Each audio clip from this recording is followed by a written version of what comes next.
اعوذ باللہ من الشیطان الرجیم پناہ مانگتا ہوں میں اللہ کی شیطان مردود سے۔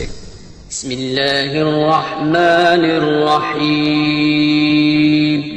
شروع اللہ کا نام لے کر جو بڑا مہربان نہایت رحم۔ نحمده ونستعینه ونستغفره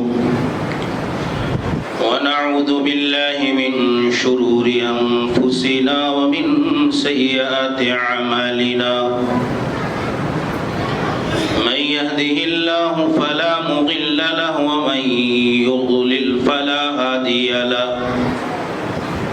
وأشهد أن لا إله إلا الله وحده لا شريك له وأشهد أن محمدًا عبده ورسوله يا أيها الذين آمنوا اتقوا الله حق تقاته ولا تموتن إلا وأنتم مسلمون يا أيها الناس اتقوا ربكم الذي خلقكم من نفس واحدة وخلق منها زوجها وبث منهما رجالا كثيرا ونساء واتقوا الله الذي تساءلون به والأرحام إن الله كان عليكم رقيبا يا أيها الذين آمنوا اتقوا الله وقولوا قولا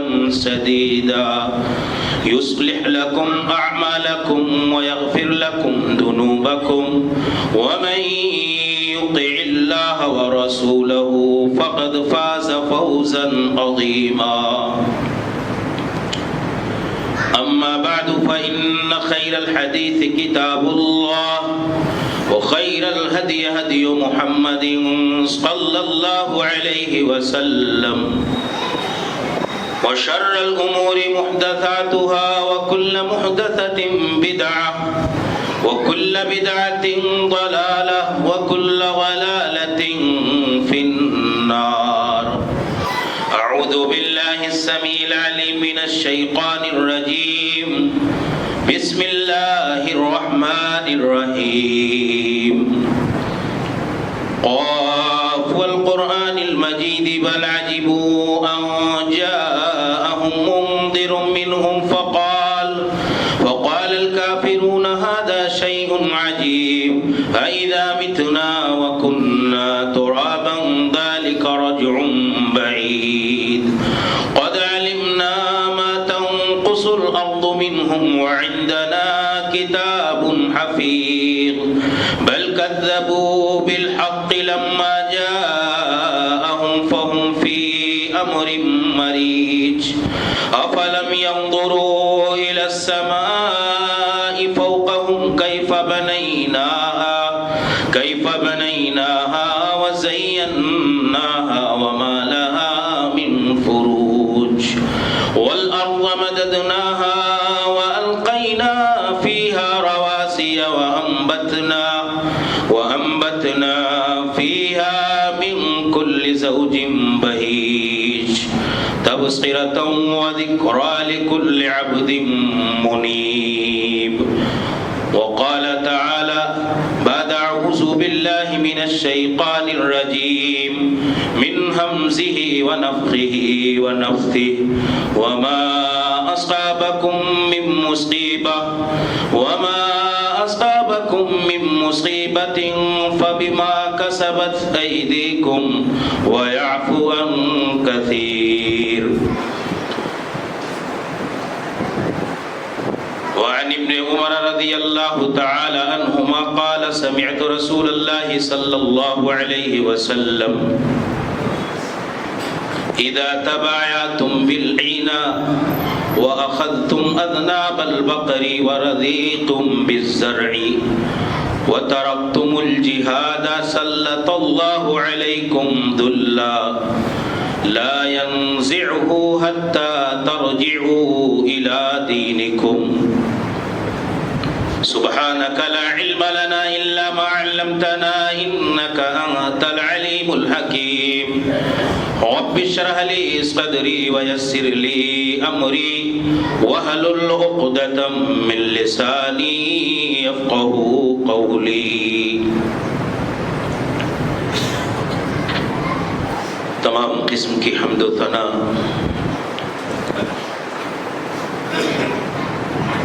مدح و ستائش، عظمت و بڑائی، کبریائی و بزرگی خالق کائنات مالک ارض و سماوات اللہ جل شانہ کے لیے لائق اور سزاوار ہے، جو ہمارا آپ کا ساری انسانیت کا تمام مخلوقات عالم کا تنہا خالق، مالک، رازق، پالنہار اور پروردگار ہے، جس الہ العالمین نے ہم کو، آپ کو، سارے انسانوں کو اپنی عبادت، اپنی بندگی، اپنے احکام اور اوامر کی پابندی کے لیے پیدا کیا ہے۔ بعدہ درود و سلام نازل ہو دنیا انسانیت کی سب سے مقدس اور محترم جماعت انبیاء و رسول علیہم الصلاۃ والتسلیم پر، بالخصوص نبیوں اور رسولوں کے سردار اور سرتاج نبی محترم، رسول معظم، ہادی اعظم، رحمت مجسم، ناجش عرب و عجم، جناب محمد عربی صلی اللہ علیہ وسلم پر، آپ کے آل و اصحاب پر، ان تمام لوگوں پر جنہوں نے آپ کے دین، آپ کے طریقے، آپ کی لائی ہوئی شریعت کی پیروی کی اور اس کے فوائد اور برکات کو انسانیت تک پہنچایا، سب پر اللہ کی رحمتیں، برکتیں، سعادتیں اور سلامتی نازل ہو، آمین۔ قابل احترام بزرگوں، اسلامی بھائیوں، نوجوان ساتھیوں، عزیزوں، اسلامی ماں اور بہنوں، آج دنیا میں خاص طور سے اپنے وطن عزیز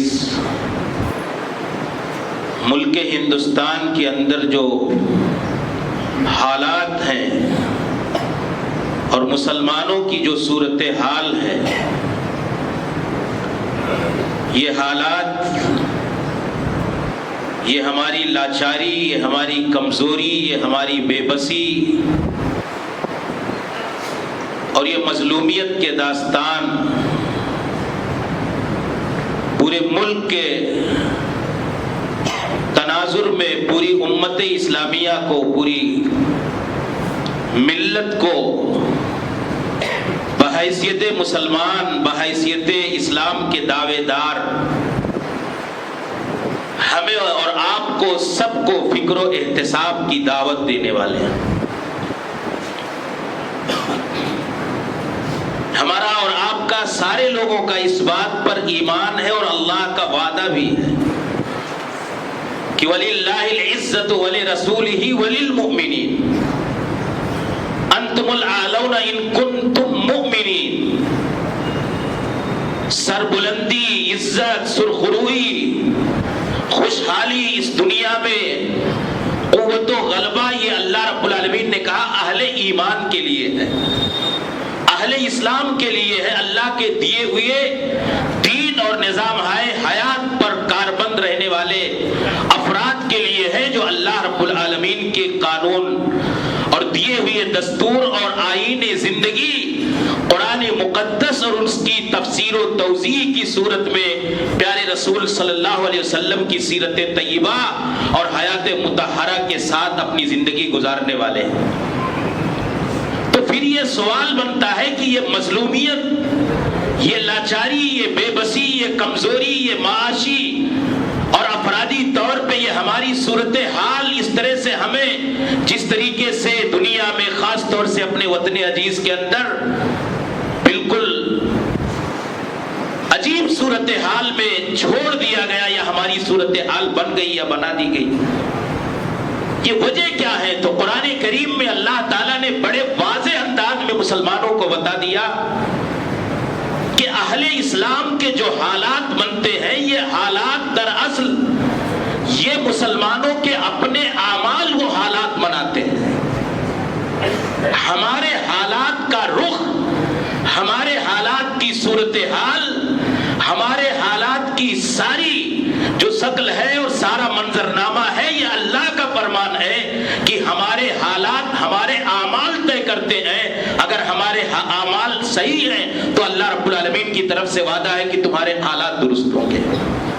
جو صورتحال، جو حالات بنتے ہیں، یہ فکر و احتساب کا اور اپنی دینی زندگی کا، دینی حالات کا، سماجی اور تمام زندگی کے سارے معاملات میں اسلامی زندگی کے تعلق سے ہماری فکر مندی کیا ہے اور ہمارا نقطۂ نظر کیا ہے اور ہمارا جذبہ عمل کیا ہے، یہ ساری چیزوں کی طرف اللہ رب العالمین ہمیں دعوت دے رہا ہے. قرآن کریم کی آیات دعوت دے رہی ہیں اور اللہ رب العالمین کا وعدہ بھی ہے، اس کی تہدید اور دھمکی بھی ہے کہ اگر تم نے اللہ کے دین کو چھوڑا، اس کے نظام شریعت کو چھوڑا، اس کی کتاب مقدس کو کتاب زندگی کے بجائے اپنی بنائی ہوئی خود ساختہ سماجی زندگی کے اصولوں کو تم نے اپنی زندگی میں نافذ کیا، حلال اور حرام کی تمیز تم نے چھوڑ دی، اللہ اور اس کے رسول کی فرما برداری چھوڑ دی، دین اور شریعت کی بالادستی کے لیے، توحید اور سنت کے غلبے کے لیے، کلمہ توحید کے فروغ و اشاعت کے لیے اللہ کے راستے میں جہاد اور جہاد کی ساری شکلوں کو تم نے ترک کر دیا،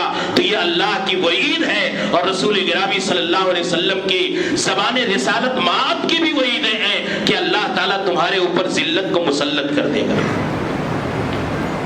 تمہیں پستی میں ڈالے گا، عروج اور اقبال کے بجائے زوال و ادبار تمہارا مقدر بن جائے گا. یہ اللہ رب العالمین کا وعدہ، اور حالات یہ تمہارے اعمال بناتے ہیں. اللہ تو اتنا کریم ہے کہ ہمارے اعمال اس سے زیادہ بھیانک، اس سے زیادہ مظلومانہ حالات کے ہمارے لیے حقدار ہیں. ہمارے حالات ہم سے اس طرح کے مطالبے کرتے ہیں جو ہماری صورتحال، ہمارے اعمال. اللہ تعالیٰ نے کہا کہ وما اصابکم من مصیبہ، وما اصابکم من مصیبہ، چھوٹی سی پریشانی، چھوٹی سی مصیبت اور مشقت اور اللہ کی طرف سے کوئی عذاب کی شکل آتی ہے تو یہ فبما کسبت ایدیکم، تمہارے اپنے کارناموں کا نتیجہ ہے، اس کے اثرات ہیں. ویعفو عن کثیر، اللہ تعالیٰ بہت سارے تمہارے گناہوں کو، تمہارے جرائم کو، تمہاری غلطیوں کو، تمہاری کوتاہیوں کو، تمہاری دین سے دوری کے اعمال و حرکات کو نظر انداز کر دیتا ہے. باوجود اس کے اجتماعی طور پر تمہاری صورتحال یہ ہے. اللہ تعالیٰ نے کہا ظہر الفساد فی البر والبحر بما کسبت ایدی الناس، خشکی اور تری میں، زمین اور سمندر میں، یہ ساری جو بے اعتدالیاں ہیں، جو سارا منظرنامہ ہے، یہ جو ساری صورتحال ہے، یہ فساد کا، ظلم کا، ناانصافی کا، ایک دوسرے کے حقوق کے تئیں عدم فکر مندی کا اور عدم انصاف کا یہ جو منظرنامہ ہے، اللہ تعالیٰ نے کہا کہ یہ ساری صورتحال پوری دنیا میں خشکی اور تری پر پھیل رہی ہے. یہ انسانوں کے، خاص طور سے مسلمانوں کی جو صورتحال ہے، یہ اہل اسلام کے اعمال کا نتیجہ ہے.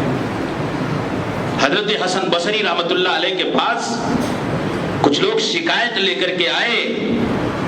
ایک ظالم بادشاہ، آپ میں سے اکثر لوگوں نے نام سنا ہوگا مختلف مواقع سے، حجاج بن یوسف، شکایت بڑے عالم کے پاس، فقیہ کے پاس، قرآن و حدیث کے ماہر کے پاس لے کر کے آئے کہ یہ اتنا بڑا ظالم اہل علم کو مشق ستم بنا رہا ہے، کمزوروں کو ستا رہا ہے، ظلم و ستم کی انتہا ہو گئی اس کی حکمرانی اور سلطنت میں.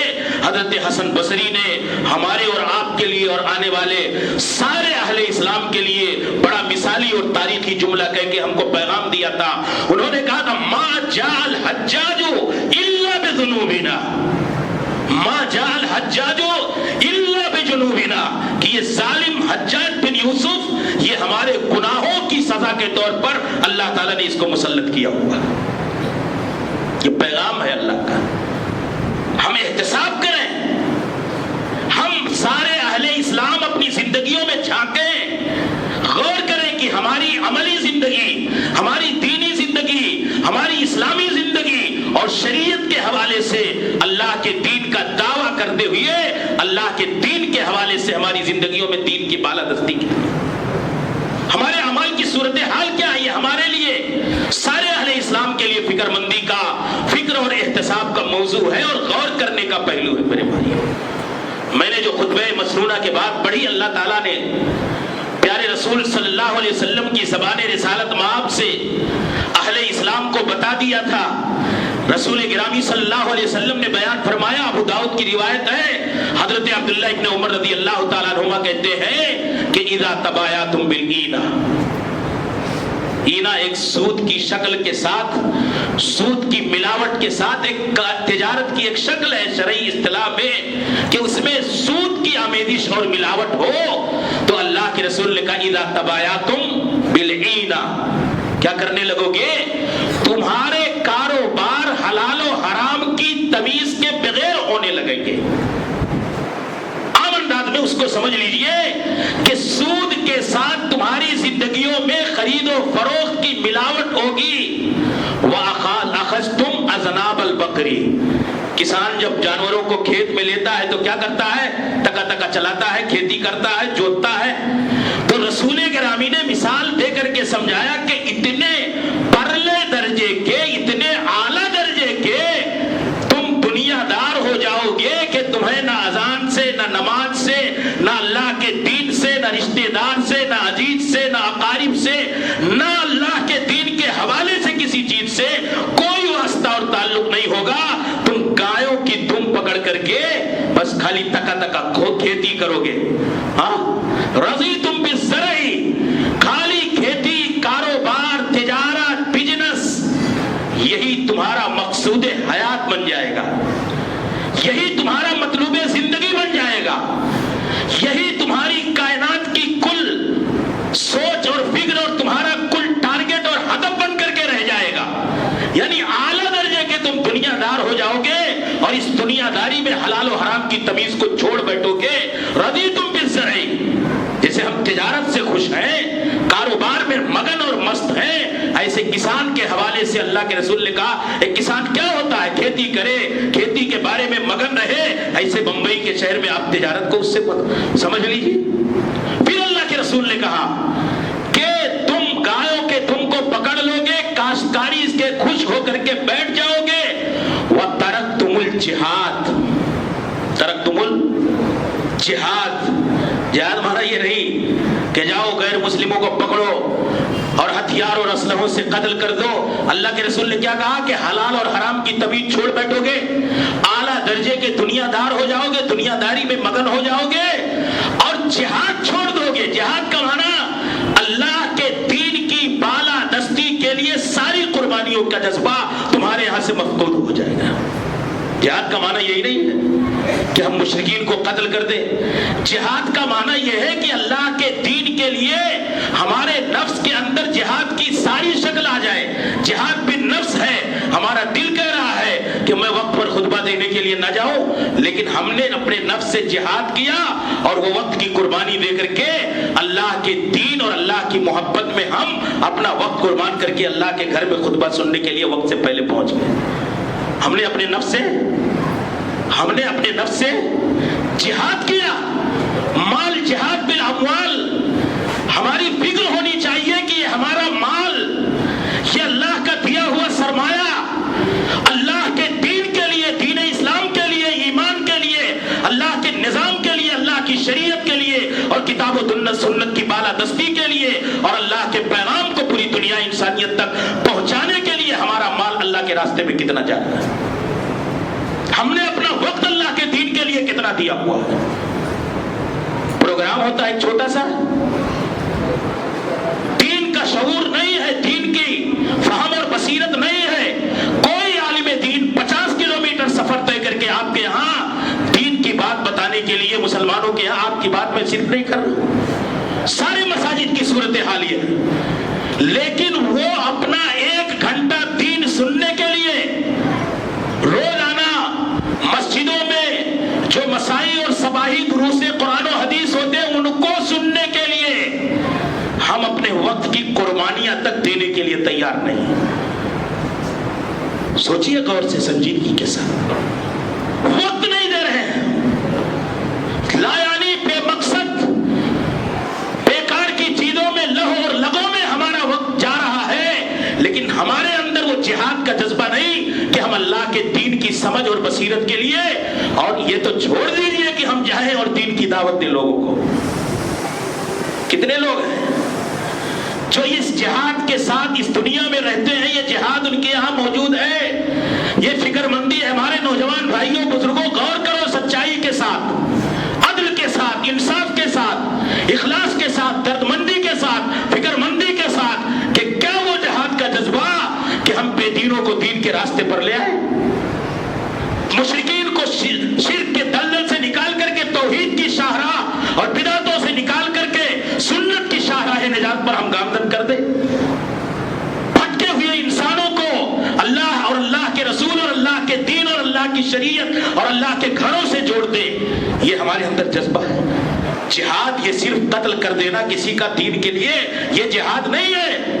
اللہ کے دین کے فروغ و اشاعت کے لیے, اللہ کے دین کی نشر و اشاعت کے لیے, اللہ کے دین توحید اور سنت کی بالادستی کے لیے, اور اس دھرتی پر ایک ایک انسان تک پہنچانے کے لیے ایک ایک عمل جو بھی اللہ کے دین کے لیے وہ جہاد کے اندر داخل ہے. ہم نے چھوڑ دیا, سارے اہل اسلام نے چھوڑ دیا, ہندوستان کے مسلمانوں نے چھوڑ دیا اللہ کے دین کے لیے. بتائیے کیا مال سے قربانیاں ہمارے ہیں. سال میں اپنے لیے 1 کروڑ کی پراپرٹی بنایا, 20,000 دے دیا کسی مسجد اور مدرسے میں, تو بہت بڑا دین کا ٹھیکیدار ہو گیا. اپنے لیے آپ نے کتنا کیا, اپنی فیملی کے لیے مسلمانوں نے کیا کیا. مسلمانوں کی بستیوں کی کیا صورتحال ہے. اگر مال سے جہاد کا منظر ہوتا تو آج مسلمانوں کی بچیوں کو غیر مسلم کالجوں سے یوں ہی نکال کر کے دین اور شریعت کی بنیاد پر, تہذیب کی بنیاد پر نہیں بھگا دیا جاتا. ہم نے جہاد نہیں کیا اپنے مال سے, ہم نے اپنے سماج کے لیے, اپنے دین کی حفاظت کے لیے نہیں جہاد کیا. آج ہمارا اپنا سسٹم ہوتا, ہماری اپنی تہذیب کے تحفظ کے ساتھ, ہمارے اپنے نظام کے تحفظ کے ساتھ, ہماری ساری ضرورتیں جو دین اور اسلام کی بنیاد پر ہماری متقاضی ہیں وہ ساری پوری ہوتی ہے ہمارے کردار سے. میرے بھائیوں میری بات دوسری طرف جا رہی ہے. تو اللہ کے رسول صلی اللہ علیہ وسلم نے کہا کہ جب تم سودی کاروبار کرنے لگو گے, حرام حلال کی طبیعت چھوڑ بیٹھو گے, اعلیٰ درجے کے دنیا دار ہو جاؤ گے اور جہاد چھوڑ دو گے. جہاد ہم نے چھوڑ دیا, نفس سے بھی جہاد نہیں کرتے. آج ہماری نگاہ میں قرآن مقدس کی ایک آیت یاد آئی مجھے کہ ہمارے ایمان کا حال یہ ہے کہ آج ہماری زندگیوں میں ہمارے اپنے خاندان کے لوگ, ہمارے اپنے بچے, ہمارے بیٹے, ہماری بیٹیاں, ہماری پوتے, ہمارے پوتے, ہماری پوتیاں, ان کے جذبات اللہ کے مطالبوں اور جذبات پر غالب آ جاتے ہیں. شادی ہوتی ہے نا, بڑے بڑے لوگوں کے یہاں جائیے تو ابھی تو اچھا کھانا لوگ انتظام کرتے تھے, تو کھانے کی لذت محسوس ہوتی تھی. ابھی آگ کی لذت کا بھی بندوبست کیا جانے لگا. یہ مسلمان ہیں, یہ اہل حدیث ہیں, اگلی صفوں کے نمازی ہیں, ٹوپی ہے, داڑھی بھی ہے, سفید کرتا پہن کر کے آتے ہیں. شادی ہوتی ہے تو ریسپشنسٹ کے طور پہ 200 خواتین حسین و جمیل کھڑے ہو کر کے ایک مولوی کو بھی, ایک صاحب لحیہ داڑھی والے کو بھی وہ پھول مار کر کے اس کا استقبال کرتی ہیں. مسلمانوں میں وہ جماعت جن کے یہاں سنت کے نظام پر عمل کا دعویٰ کیا جاتا ہے, یہ صورتحال بن چکی. پوچھ لو, نکاح پڑھاتے ہو کچھ کہہ دو تو بھگایا جاتا ہے. نکاح کے عین موقع پر اگر مولوی نظر انداز کر دے تو پھر کوئی مسئلہ ہی نہیں, اور بھگاتے ہوئے کہا جاتا ہے مولانا یہ جو کنٹریکٹر ہے کھانے والا اس نے کر دیا, وہ تو ہمارے جوان بچے نے کر دیا, اس کا شوق الگ ہے. کیا کیا آپ نے اللہ کے دین کا مذاق اڑایا, شریعت کا مذاق اڑایا, اور اللہ رب العالمین کے دین کے مقابلے میں آپ نے اپنے بچے کے جذبات کو ترجیح دی. میرے بھائیوں یہ صورتحال ہے. اللہ رب العالمین نے قرآن مقدس میں دھمکی دی اور کہا کہ اے قل ان کان آباؤکم وابناؤکم واخوانکم وعشیرتکم وازواجکم وتجارۃ تخشون کسادها ومساکن احب الیکم من اللہ ورسولہ. کہا اگر تمہارے باپ، تمہارے بیٹے، تمہارے بھائی، تمہاری بیویاں، تمہارے عزیز و اقارب، تمہارا کاروبار، تمہاری تجارت اور تمہارے یہ محلات اور بنگلے اور یہ ساری بلڈنگیں احب الیکم من اللہ ورسولہ وجہاد فی سبیلی. 3 چیزیں اللہ نے کہی. اب غور کرو.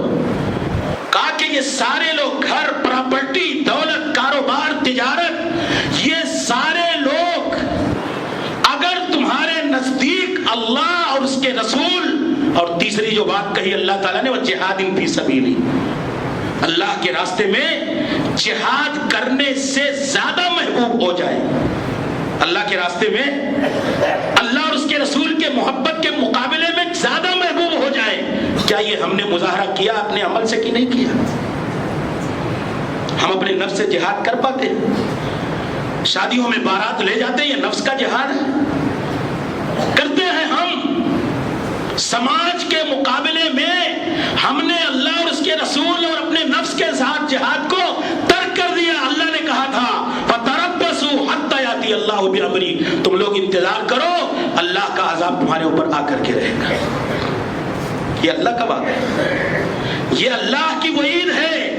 کیا ہماری زندگیوں میں ہماری اپنی چاہتیں، ہمارے اپنے جذبات، ہمارا اپنا نظام، ہماری اپنی سماجی زندگی، ہمارے اپنے معاشرتی تقاضے، کیا یہ ساری چیزیں ہماری زندگیوں میں اللہ اور اس کے رسول اور اللہ کے راستے میں جو جہاد کے تقاضے ہیں جو میں نے مختصر طور پر بتایا کہ جہاد یہ بھی ہے، کیا ہے ہماری زندگی؟ ہم نے حج کو چھوڑ دیا شادی کے لیے. ہم نے اپنے گھروں کے لیے اللہ کے گھروں کو تزئین و آرائش اور اللہ کے دین کی بالادستی کے لیے ایک گاؤں میں جائیے کتنے بنگلے عالی شان بنے ہوئے ہیں، لیکن مدرسے میں چلے جائیے تو اس کے لیٹرنگ کی صورتحال یہ ہوگی، معاف کیجیے گا، کہ آپ کو لوٹا تک نہیں ملے گا استنجا کرنے کے لیے. گھر بنایا ہم نے گھروں کو سجایا، بنگلے بنائے، پورے گاؤں کی تزئین و آرائش کی، لیکن ہماری مسجدوں، ہمارے مدارس اور ہماری دینی سینٹرز اور مراکز کی صورتحال یہ بن گئی گویا کہ ہمارے دلوں سے اللہ کے دین کے لیے جہاد کے سارے جذبے اور ساری شکلیں ختم ہو کر کے رہ گئی. یہ ہے وجہ. رسول اکرم صلی اللہ علیہ وسلم نے کیا کہا تھا؟ تم دنیا دار ہو جاؤ گے تو یہ صورتحال تمہارے لیے بن جائے گی میرے بھائی. حضرت صوبان کی بڑی مشہور روایت ہے، تدا علیکم الامم کما تدا العقلۃ الی قصعتها، تمہیں امتیں بلائیں گی کھانے کے لیے جیسے کسی دسترخوان کو سجایا ہوا انسان بلاتا ہے ہاں کسی بھوکے انسان کو کھانے کے لیے.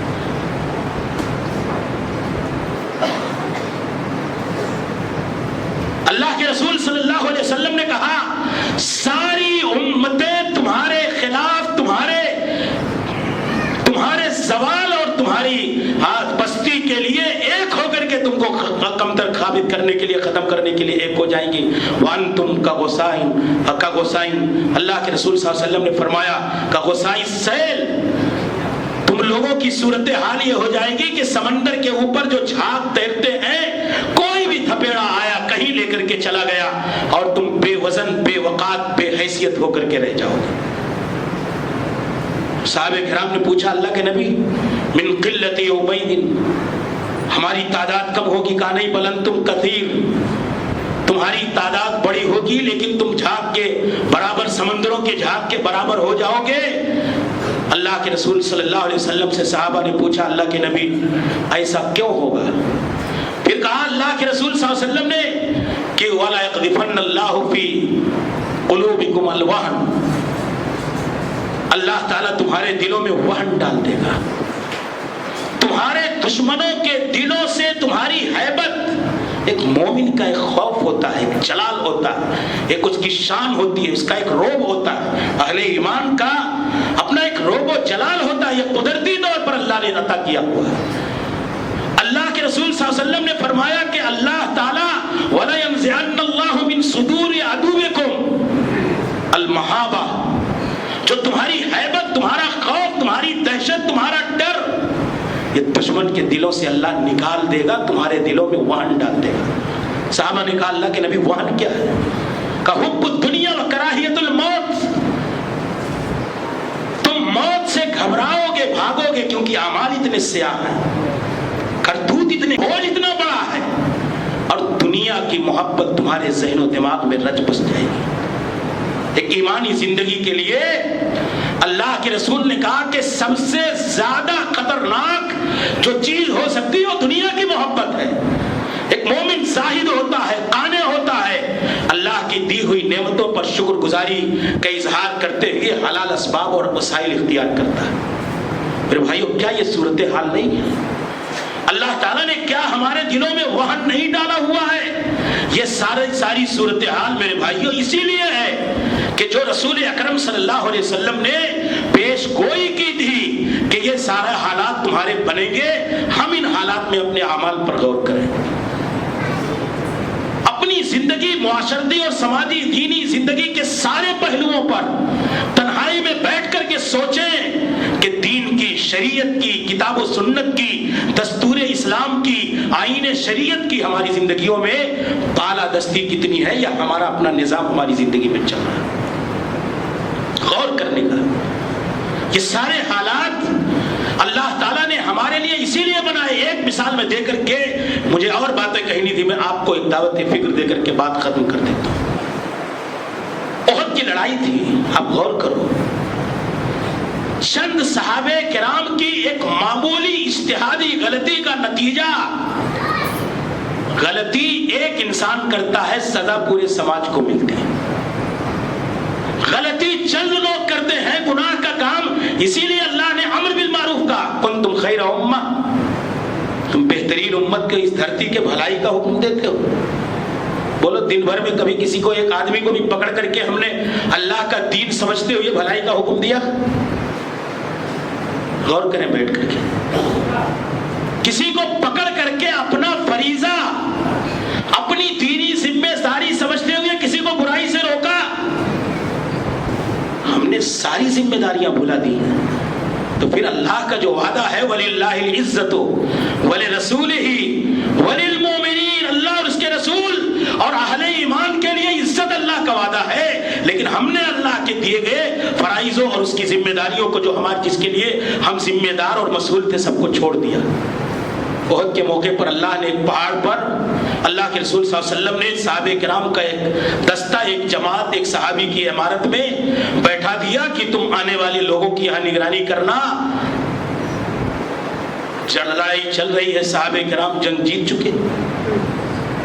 جنگ جیتنے کے بعد کچھ صحابہ کرام میں اجتہادی طور پر یہ بات آئی کہ رسول گرامی صلی اللہ علیہ وسلم نے اس لیے ہم کو یہاں بیٹھایا تھا کہ جب تک لڑائی چلے تو ہم یہاں بیٹھے رہیں، نگرانی کریں۔ اب تو لڑائی ختم ہو چکی، جنگ ہم لوگ کامیاب ہو گئے، اس میں فتح سے ہم کنار ہو گئے، اب مال غنیمت کی تقسیم کا وقت آیا ہے، چلو انہی مجاہدین صحابہ کے ساتھ ہم بھی مل لیں۔ آپ نے سنا ہوگا نتیجہ کیا آیا؟ نتیجہ کیا آیا؟ جنگ جیتنے کے بعد چند صحابہ، سارے نہیں ہٹے، چند صحابہ کرام وہاں سے ہٹے، اللہ تعالیٰ نے اس جیتی ہوئی جنگ کو شکست میں تبدیل کر دیا، مسلمان جنگ ہار گئے۔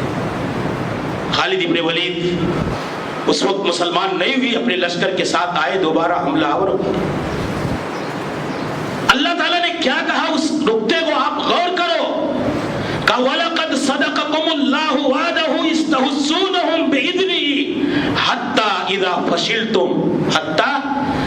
فَشِلْتُمْ وَتَنَازَعْتُمْ فِي الْأَمْرِ وَعَصَيْتُمْ مِنْ بَعْدِ مَا أَرَاكُمْ مَا تُحِبُّونَ مِنْكُمْ مَن يُرِيدُ الدُّنْيَا وَمِنْكُمْ مَن يُرِيدُ الْآخِرَةَ۔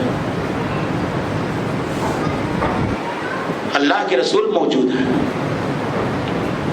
غلطی صحابہ کرام کے چند افراد نے کی، لڑائی ہوئی، اللہ نے رسول اکرم کو سیکیورٹی الگ سے نہیں دے دی، آپ کا جسد اطہر زخمی ہوا، آپ کا سر مبارک خون آلود ہوا، آپ کے دندان مبارک شہید ہوئے، پیارے رسول کی کوئی غلطی نہیں تھی، امام الانبیاء، مسلمان جنگ ہار گئے۔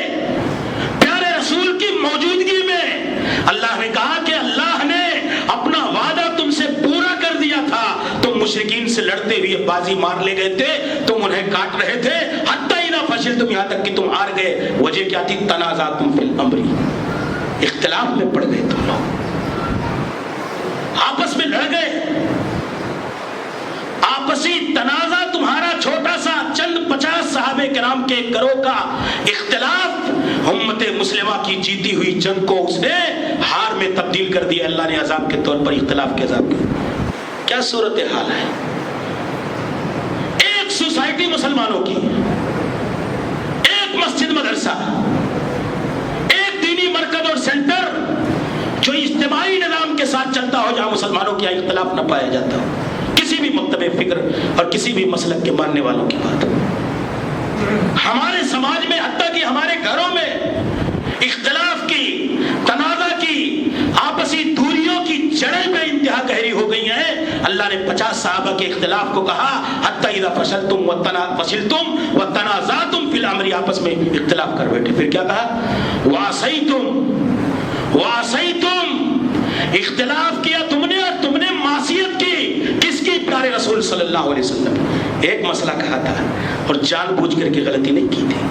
میرے بھائیوں، صبح اٹھنے سے لے کر کے رات پر بستر پر جاتے ہوئے، آنکھ بند ہوتے ہوئے، ہمارے مسلمان خاص طور سے نوجوانوں، بہنوں، بیٹیوں کی زندگی معصیت کے پورے ایک الگ انداز میں گزرتی ہے.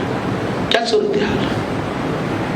معصیت کے ساتھ سوتے ہیں اور اٹھتے ہوئے معصیت کی شروعات ہوتی ہے. یہ ہماری ایمانی زندگی کا، مسلمانوں کی زندگی. وعصیتم، تم نے نافرمانی کی پیارے رسول کی. ایک حکم کی معصیت اور نافرمانی کے نتیجے میں اللہ تعالیٰ نے مسلمانوں کی جیتی ہوئی جنگ کو ہرا دیا. وعصیتم من بعد ما اراکم ما تحبون، تم چاہتے تھے کہ تمہیں اچھی چیز مل جائے. منکم من یرید الدنیا، اللہ نے کہا کچھ لوگ دنیا کے طلبگار بن گئے. ومنکم من یرید الآخرہ، کچھ لوگ آخرت کے طلبگار تھے جو بیٹھے رہ گئے تھے. تو میرے بھائیوں، آپ غور کرو، فکر کا موقع ہے، احتساب کا موقع ہے، اپنے گریبانوں میں جھانکنے کا موقع ہے کہ یہ ساری صورتحال شکایتوں سے دور ہونے والے نہیں ہیں. یہ ہماری جو شکایتیں ہیں، یہ ہماری اپنی تسلی کے سامان تو ہو سکتے ہیں، لیکن کہیں نہ کہیں ہمیں اپنی گریبانوں میں جھانک کر کے اپنی دینی اور ایمانی زندگی کا احتساب کرنا ہوگا. حضرت عمر ابن خطاب نے کہا تھا کہ اسلام، اللہ کے رسول نے کیا کہا؟ یہ ساری چیزیں تمہارے لیے ذلت کا سبب ہوں گی. لا ينزعه سلط اللہ علیکم ذلہ، اللہ تعالیٰ تمہارے اوپر ذلت ڈال دے گا، جو حدیث میں نے پہلے شروع میں سنائی تھی. لا ينزعه، اس ذلت سے تمہیں نہیں نکالے گا. حتی ترجعوا الی دینکم، یہاں تک کہ تم اپنے دین کی طرف لوٹ کر کے چلے. ہمارے سارے مسائل کی روحانی شکل جو ہے، روحانی حل جو ہے، یہ ہمارا اپنا دین ہے. دین میں سربلندی ہے. قرآن کریم کو پڑھیے. اللہ نے وعدہ کیا اس کے دین کے لیے جہاد کیجیے. جہاد کا معنی اللہ کے دین کے لیے اپنا وقت لگائیے. جہاد کا معنی اللہ کے دین کے لیے اپنا مال لگائیے. اپنے افکار کی، اپنی سوچ کی، اپنے نظریات کی، ساری چیزوں کی قربانی اللہ کے دین کے لیے دینے والا مسلمان بن جائے. اللہ تعالیٰ اس دھرتی پر سرخرو کرے گا. یہ اللہ رب العالمین کا وعدہ ہے. نہ ہمارے یہاں مال کا جہاد، نہ وقت کا جہاد، نہ کسی چیز کا جہاد بچا. اور ہماری اور آپ کی سربلندی کا سرمایہ اور راز اور جو اس کے پیچھے ہماری عزت ہے، ہمارے اعمال، ہمارا اسلام، ہمارا دین ہے. سب سے پہلے علاج کے اس راستے کو اختیار کیا جائے. اللہ تعالیٰ سے دعا ہے کہ اللہ العالمین سارے مسلمانوں کو ایمان اور اسلام اور ایمان کی عظمت کو سمجھنے کی توفیق عطا فرمائے. اللہ ہم سارے مسلمانوں کو ایمان اور اسلام اور توحید اور سنت اور شریعت کے ساتھ جینے کی زندگی گزارنے کی توفیق عطا فرمائے. اللہ رب العالمین ہمیں دل کی گہرائی کے ساتھ اسلام کے نظام کو قبول کرنے اور اپنی زندگیوں میں انہیں نافذ کرنے کی توفیق عطا فرمائے. اللہ رب العالمین جہاں کہیں مسلمان بالخصوص اپنے وطن عزیز کے مختلف علاقوں میں مظلومیت میں ہیں، قسم پرسی میں ہیں، پریشانی میں ہیں اور لوگوں کے مظالم اور زیادتیوں کا شکار ہے، اللہ تعالیٰ سارے مسلمان بھائیوں کی حفاظت فرما. اللہ تو ان کی عزت و آبرو اور مال و منال کی حفاظت فرما. اللہ تو انہیں عزت و سرخروئی کے ساتھ ہم کو سارے مسلمانوں کو عزت و سربلندی کے ساتھ جینے اور رہنے کی توفیق عطا فرما. اپنے دین اور شریعت کی آزادی کے ساتھ اللہ ہم سب کو رہنے اور جینے کی توفیق عطا فرما. اللہ رب العالمین ہم میں جو پریشان حال ہیں تو ان کی پریشانیوں کو دور فرما دے. اللہ ہمیں بخش دے, ہمارے والدین کو بخش دے, اور تمام اہل ایمان کو بخش دے. اللہ خاتمہ ہو تو اسلام پر ہو, موت آئے تو توحید, ایمان اور سنت پر آئے. آمین. وآخر دعوانا الحمدللہ رب العالمین.